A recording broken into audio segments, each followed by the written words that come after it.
तो भाई लोग, दो लाइन अमृत लोग सुनाने जा रहा हूँ, तो गौर कीजिएगा और सपोर्ट कर दिया करो यार। तुम्हारे एक सपोर्ट करने से तुम्हारा घर तो नहीं उजड़ेगा, पर तुम्हारे एक सपोर्ट से किसी का घर बच सकता है यार। सबे भी सपोर्ट है, तो ध्यान दीजिए कि के बात तुहार हवा केहू ना दिखाला हो। भरम में लोग हवा भरम बिचाला हो।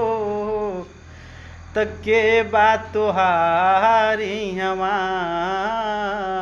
केहू ना दिखाला हो। हर के बात तुहारी हवा केहू ना दिखाला हो। और के बात तुहार हमा केहू ना दिखाला हो। भरम के लोग हमा भरम बिचाला हो। तके बात तुहारी हमा केहू ना दिखाला हो। हर के बात तुहारी हमा केहू ना दिखाला हो। और भाई रे बहनिया तारी बाप आस हो। यही कल युग में सबसे बा निराश हो। तके बात तुहारी हमा केहू ना दिखाला हो। और के बात तुहारी हमा केहू ना दिखाला हो।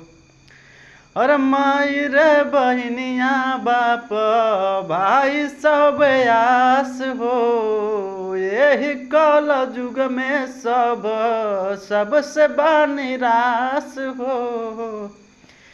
तके बात तुहारी हमा केहू ना दिखाला हो।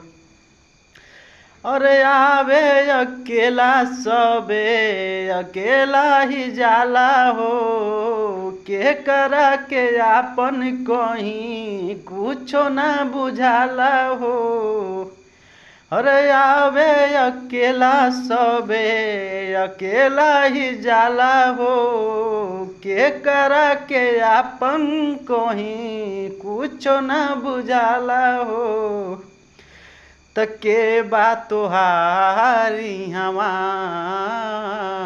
केहू ना दिखाला हो। तके बात तुहारी हमा केहू ना दिखाला हो। सो भाई लोग सपोर्ट कीजिए।